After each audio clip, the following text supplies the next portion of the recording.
Μες στην κοιλά όπως τα λέω, μες στην κοιλάδα των τεμπών, φόβος των μηχανοδηγών. Είναι ένας όπως τα λέω, είναι ένας γεροπλατανός, μάκουφης και παραφορός.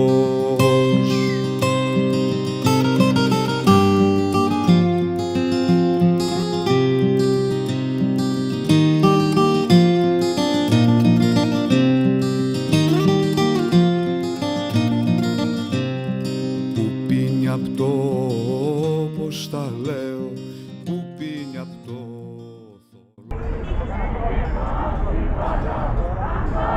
που κάνει το κράτος δολοφόνο, να λέει ένα παιδί, δεν έχω οξυγόνο.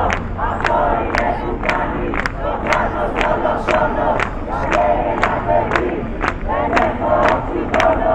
Αυτό είναι που κάνει το κράτος δολοφόνο, να λέει ένα παιδί, δεν έχω οξυγόνο.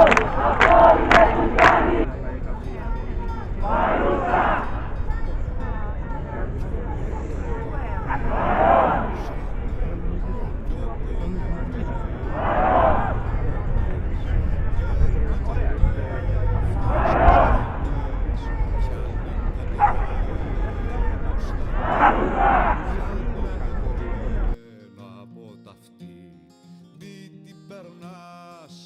Εγώ δεν είμαι στην Ελλάδα, γιατί ήρθα για κάποιες μέρες εδώ, αλλά θεωρώ πως ήταν πάρα πολύ συγκινητικό όλο αυτό που έγινε, γιατί είχε πάρα πολύ κόσμο εδώ και η κοινότητα εδώ είναι ενεργή. Αυτό.